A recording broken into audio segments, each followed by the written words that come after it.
Tukulandeni mu chaka cha 2026 program ine ya Hymns of Hope. Muli bwanji kuna kulikonse kumene mukutionera ndi program yoyamba mu chaka chimene cha 2026. Mulungu wakumwamba adatha kutisamala, kutipyolesa mu zinthu zosiyanasiyana, kutipambanisa mwachiro wa bwanji chakachi. Ife pano ndithu iya itachiro wabwino ndithu kuno ku VNV Media TV makamaka mu program ine ya Hymns of Hope. Imene yakhala program ya mphamvu kwambiri mu chaka cha 2025 ambiri ndithu ndimanga ndakatufotokoza kuti ya nyimbo zimene matipasa mu chaka cha 2025 ndi nyimbo zimene zimatipasa chiyembekezo, zimatikuta komanso kutitonthoza. Mu chaka chinonso cha 2026 tikhala ndithu tikupasani nyimbo za nkhani zokutonthozani komanso zokulimbikisani ndikupasani chiyembekezo chodala. Akuti moyo opanda chiyembekezo sungakhalenso moyo ya. Ntchito yopanda chiyembekezo kapena business yopanda chiyembekezo sikhala yopambana. Munthu sikhala ndi chiyembekezo kudziwa kumene ukupita, kodi ine ndikupita kuti. Chimene chocho ndithu ukangochizindikira ndikumakhala ndi chiyembekezo kuti ndikafikako kapena ndipambana zimathekadi. Komanso mu chaka cha 2025 mwachitika zambiri kwambiri. Ena ataya moyo wawo, zambiri zachitika, ena kudwala kumene, ena ataya ntchito kumene, ena business anayamba mpamba nkuduka, zambiri zachitika. Kwa muzonsezo tikhene nthawi yothokoza Mulungu wathu akumwamba kuti zikomo kwambiri mwatipambanisa. Ife ngati sinadwale, tithokoze. Ife ngati tadwala koma tili moyo, tithokozenso Mulungu wakumwamba kuti ya zikomo chifukwa cha mwayi winanso umene mwatipasa. Ine dzina langa ndine Philip Nyirenda. Zoyankhula ndithu zikhala ngati kuti ndizochuluka koma tisaiwale kuti timakhala tipasane nyimbo zopereka chiyembekezo. Ndipo mwambo wake wa program ineyi sitikusintha iya. Timakhala tipereka moni mchigawo chakumwera, mchigawo chapakati komanso kumpoto. Muli bwanji kumeneko mwachiro wa bwanji. Nde bwanji kuyankhula kuti tapuma pang'ono chifukwa chimene tabwerera pano kupasana ndithu chiyembekezo mu nyimbo zimene timakhala tikupasirani pano pa VNV Media TV. Sunday ngati pano mdzulo buno ena program ineyi amayonera mmawa, ena msana ndithu timayamika komanso kuthokoza. Nyimbo imene itiyambire program yathu ya siku la lero mu chaka chimene cha 2026 ndi nyimbo yatsopano imene yangoduluka kumene masiku angapo apitawo. Ndikuyimba kuja kwanzatu The Dwellers, nyimbo imene akuti amvesera. Tidziwe ndithu kuti pamene tikuchokera ku 2025 kupita ku 2026 Mulungu wathu ngodongosolo amamvesera ndipo akhalebe akumvesera zimene ifeyo tizikumana nazo komanso zimene ifeyo tizibwera nazo pamaso pake. Mulungu akhala akumvesera ndipo amamvesera. The Dwellers. Pamene ogwetsedwa mphawi aona Mbuye zonsezo. Pamene moyo ukuvuta aona Mbuye zonsezo.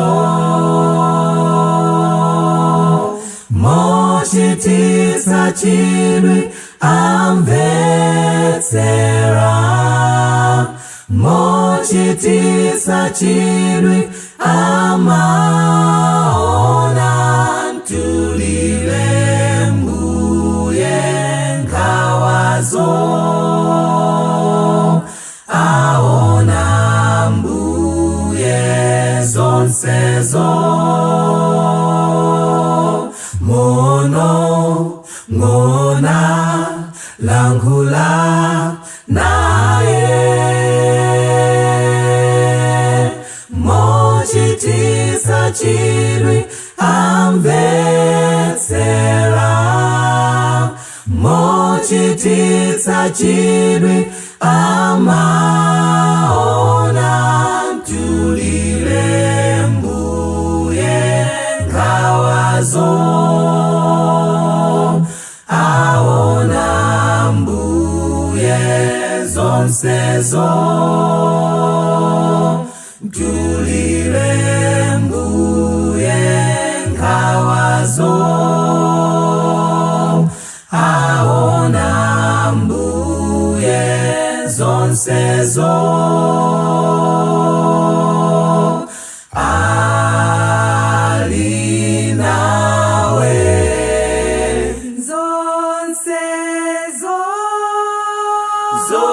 Zonsezo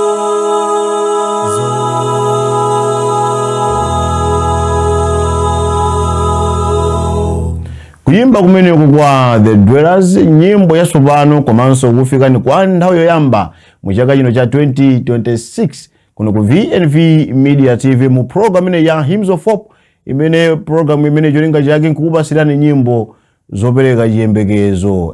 Adatha Mulungu kutipyolesa mu chaka cha 2025 nkulowesa mu chaka chino. Mwakondwa motani, mwamuthokoza motani, mwayamika motani, nkofunikira makhala anthu oyamika. Kwada pansi ndithu imene tala mu chaka chimene cha 2026 zomwe kwambiri Ambuye mwatipambanisa, mwatilowesa mu chaka chimenechi. Koma alipo amzathu ena amene sanachilowe chifukwa cha matenda, ena nkupyolera pa ngozi za pansewu, ena ndithu kunyumba kwagwera. Gulu la Harmony lili pasire nyimbo imene akuti Chipata, ndi gulu limodzinso limene linataya memba wawo Tamanda, nyimbo imene akuti Chipata. Timanena kuti mu chaka chimenechi mwachika zinthu zambiri, koma zithokoza Mulungu mu zonsezo akuti sala kuisa iyayi Chipata. Harmony kulifika mu program ine ya Hymns of Hope chaka chino cha 2026, nyimbo imene akuti Chipata. Timanena kuti nkofunikira makhala oyamika. Abale athu ena ataya miyoyo yawo chifukwa cha matenda ndi zinthu zina zosiyanasiyana, ena ngozi zapansewu nafotokoza. Zonsezi zachitika mu chaka cha 2025. Ifeyo Mulungu atisunga ndi moyo, tikuonera program ineyi, tikudalisika ndi nyimbo zimenezi. Kodi Mulungu akumwamba tamuyamika motani, tamuthokoza motani? Tamuthokoza motani mu zimene Mulunguyo watichitira mu chaka chimene cha 2025. Zopinja sizimalephera mmoyo, simfa zokhazi, pali zinthu zambiri zokhumudwitsa zimene zachitika, komanso pali zipambano zochuluka zimene ifeyo takumana nazo. Kungokhala ni moyo chonchi nchipambano chachikulu kwambiri chimene inu ndine tikuyenera kugwada pansi pamaso pake nkumuthokoza Mulungu akumwamba, nkumpasa ulemerero onse, matamando onse, zonse zimene ifeyo tingathe kumpasa Mulungu akumwamba tedi mpaseni pomuyamika ndi kunthokoza chifukwa chongotidusisa kutipyolesa mu zonsezo kufika mu chaka cha 2026. Nyimbo ina imene ilifikanso mu program imene ndikuimba kuja kwa mzathu The Celebs, nyimbo imene akuti pokumbukira mtanda. Pokumbukira mtanda, nyimbo imene inso mmodzi mwa mamemba wawo Tamanda amene anatisiya ndithu mu chaka cha 2025 mwezi umene wa December. Ndithu tipepese kupyera mu program imene ya Hymns of Hope kuti ayi nonse amene munakhuzidwa ndikutayika moyo kwa mchemwali wathu ife kuti pepani kuno ku VNV Media TV mu program ineyi ya Hymns of Hope. Pokumbukira mtandao umene mbuye nafapo zokoma zapadzikoli sizingakanthu konsebi. Onani mutu manjaso mapazi ndi mutitimo epanalire winayo wondivalira mlingayo. Chinkana dino chimotu anakulunu kiroine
Kuyimba kumeneko kwa Celebs kulifika mu program ine ya Hymns of Hope, nyimbo ina kuti pokumbukira.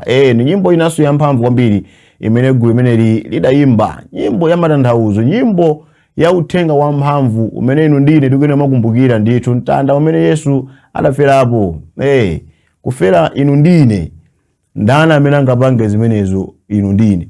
Mulungu wathu ngwachikondi kwambiri, anapereka mwana wake yekha mmodzi kuti afere inu ndine kuzovuta kapena kumachimo osiyanasiyana amene ife timakhala nawo. Koma inu ndine, ndani amene angathopereka moyo wake ngati kholo? Ndani amene kholo lingalole kuti ayi mwana mmodzi yekha mwina tamuvutikira kwa nthawi yayitali kuti tikhale naye ndikumpereka ndithu kuti mwina afere mtundu wa anthu onse? Angapange zimenezo ndani? Ambiri ambonyinyirika, iya ndiye mweyo, nanga nene ndikampirisa chichitike ndi chani, nanga kampwetekako chancha zambiri zochitika. Koma muzonsezo akuti tikhala anthu othokoza ndoyamika Mulungu. Sapereka chinthu chimene sakudziwa kuti ife tipumukira pati. Ngati akuti taperekani, mumvere malamulo a Mulungu, taperekani muone zimene Mulungu angakuchitireni kuseri kwa kukhulupirika kwanu. Kukhulupirika nkofunikira kwambiri pamene tikuyamba chaka chimenechi cha 2026. Tikhala anthu okhulupirika mu zonse zimene ife timapanga, tikhala anthu otumikira, tikhala anthu ololera, tikhala anthu ovomereza. Mbochina chilichonse chimene ife chingathe kupinja moyo wathu tivomereze ndithu kuti ayi moyo tumenewo. Alipo anthu ena amene alowa m'mavuto chifukwa chosafuna kuvomereza. Kungovomereza nchipambano chachikulu kwambiri chimene chimapezeka. Koma ngati sitivomereza tilowa m'mavuto akulu amene tizambaso kupanga ligedi koma ndeni mapangiranji. So isamafike nthawi imene tikunong'oneza bondo kuti koma ndena kasiya, koma ndena kapanga chakuti zinakanithandiza, ndakangovomereza ndikhope tisinakafika muvuto ngati limeneli. Tizikhala anthu ovomereza pamene talowa mchaka cha nyuwani cha 2026. Nkatikati ma program imene ya Hymns of Hope kwa inu amene mwangotipeza kumene tikuti chaka chimenechi cha 2026 tiyambe ndithu ndikuthokoza ndikuyamika Mulungu wathu akumwamba, kumuthokoza chifukwa cha moyo, kumuthokoza chifukwa cha zonse zimene ife tili nazo. Timuthokoze ndithu china chilichonse chimene Mulungu atichitira ife tikhala anthu othokoza. Kwa inu amzathu timangolifika kumene iyayi katikati ma program imene ya Hymns of Hope pano pa VNV Media TV, program yoyamba mu chaka chimenechi cha 2026. Kodi mwachitowa motani? Ndi maplani ati amene mwakonza mu chaka chimenechi.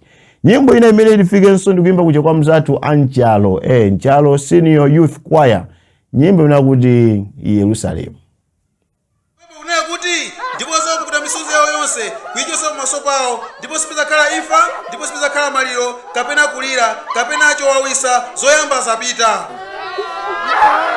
Yohane nawona masomphenya Yerusalemu tsopano alikusika kumwambako, wakongola wonyezima nifunitsa nzakhale nawo, misozi yatachosa yonse zowawisa sizizalowa, zoyamba zapita nifunitsa nzakhale nawo, misozi yatachosa yonse zowawisa sizizalowa, zoyamba zapita. Ngakhale masosa nawonetu kutunalo silinamve zabwino za Yerusalemu, ni kwa bwino kupita nawo, nifunitsa nzakhale nawo, misozi yatachosa yonse zowawisa sizizalowa, zoyamba zapita nifunitsa nzakhale nawo, misozi yatachosa yonse zowawisa sizizalowa, zoyamba zapita.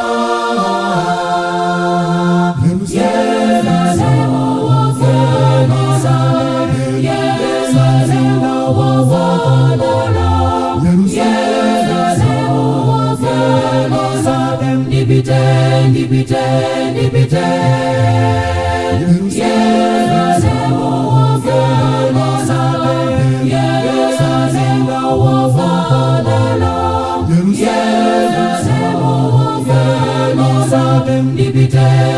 ndipite, ndipite. Yerusalemu okongola ditu, Yerusalemu okongola, Yerusalemu okongola ditu, ndipite, ndipite, ndipite. Yerusalemu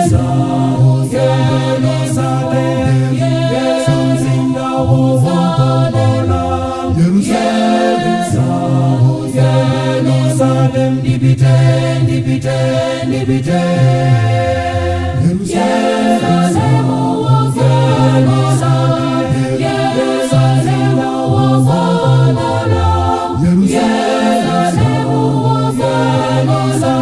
ndipite, ndipite, ndipite.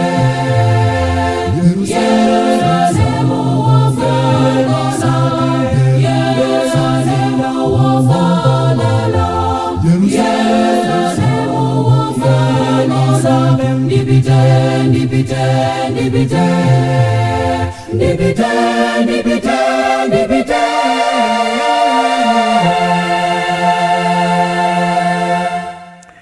Kuyimba kumeneko kwa mchalo Senior Youth Choir. Kwa nthawi yoyambanso nyimbo imene kutifika mprogram imene ya Hymns of Hope, timanena ndi munthu wina kuti ayi ma Youth Choir akuchita mwamphamvu kwambiri. Tikona mipingomu anyamata sakubwerera mbuyo koma wakangalika kufalisa uthenga kupyolera mnyimbo. Maimbidwe. Timanena kuti nyimbo ndithu imachita kwakukulu.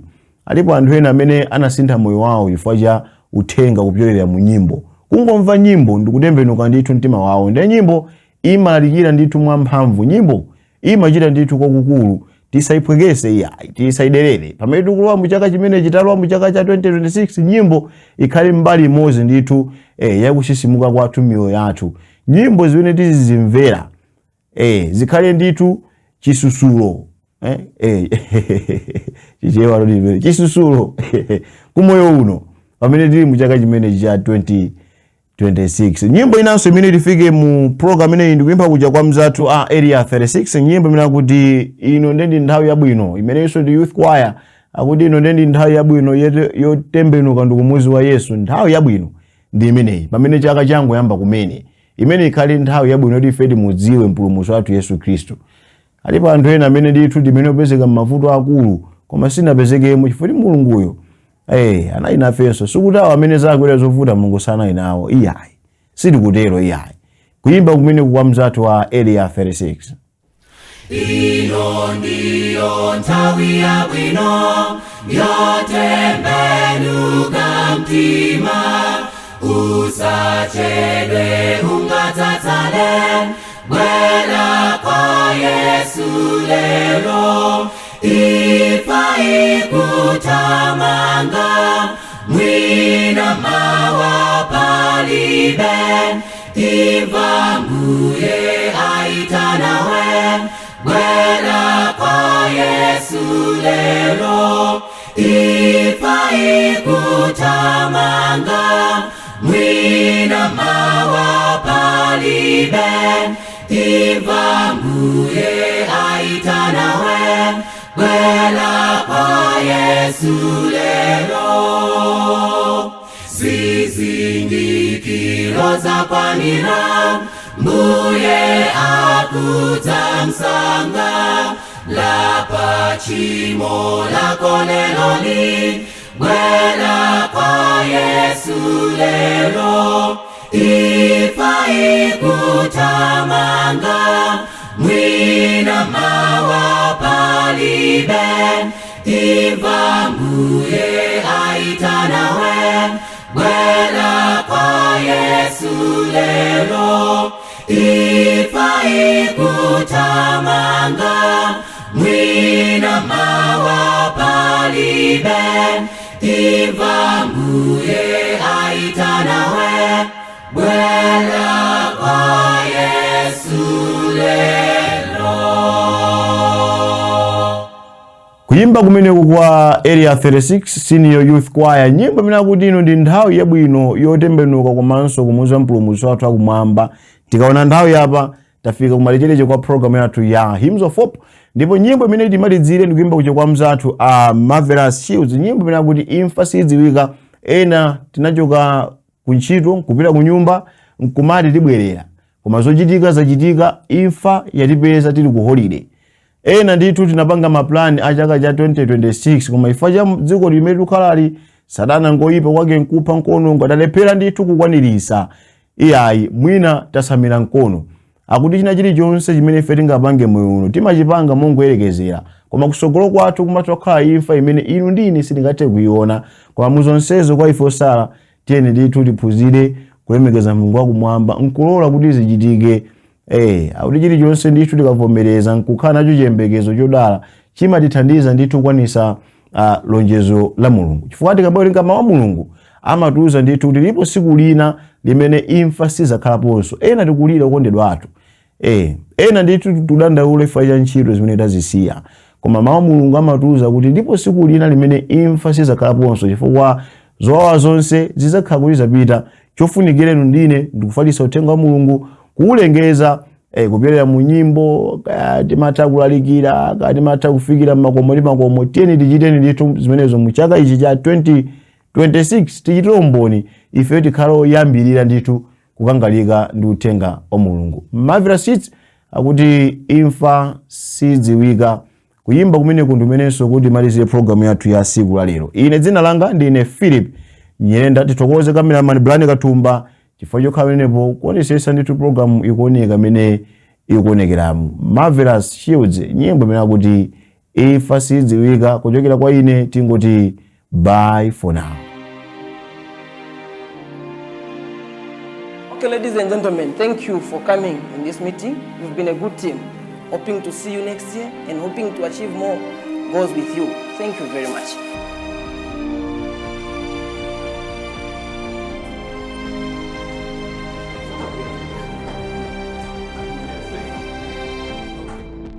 Umoyo tili nao chuma ndi mpamvu tinga nkale nazo koma sitinga tekutawa imfa matenda ndi mavuto onse koma nkawala likulu likale mukatika mitima zathu lingakale siku ilo la mawa aliko okondedwa zandilila koma kawala likulu likale mukatika mitima zathu lingakale siku ilo la mawa aliko okondedwa zandilila chizankala cha chisoni ndikazaukila mukati momu mujima chizankala cha chisoni ndikazaukila munganjoya moto chizankala cha chisoni ndikazaukila mukati momu mujima chizankala cha chisoni ndikazaukila munganjoya moto mukazandiliwa moyo ndikakulandileni Yesu mukazandili mumandamo mukandilandila ndinu ifaisiziwika mukazandiliwa moyo ndikakulandileni Yesu mukazandili mumandamo mukandilandila ndinu ifaisiziwika Muziko lino tingo pitilila tizindikila chalo si chatu mavuto onse tizawapesa uvutizidwa tizakupesa koma lonjezo ndila kuti mbuye Yesu azankala nafe Muziko lino tingo pitilila tizindikila chalo si chatu mavuto onse tizawapesa kuvutisidwa tizakupesa koma lonjezo ndila kuti mbuye Yesu azankala nafe koma chona ndichakuti siku lina lizafika pomwe ndizafa omachona ndichakuti siku linalizafika pomwe ndizafa. Mukazandiliwa moyo ndikakulandileni Yesu, mukazandili mumandamo mukandilandile ndinu. Imfa isiziwika mukazandiliwa moyo ndikakulandileni Yesu, mukazandili mumandamo mukandilandile ndinu. Imfa isiziwika ngati mbala ijapa mutanda mukazabwera kachiwili. Musaka ndiwale mbuye ndikankale na inu ngati mbala pamutanda musaka ndiwale ambuye ngati mbala inapempa kwa inu ambuye kukara nanu paradaiso ngati mbala na ina sondi pempa kwa inu musaka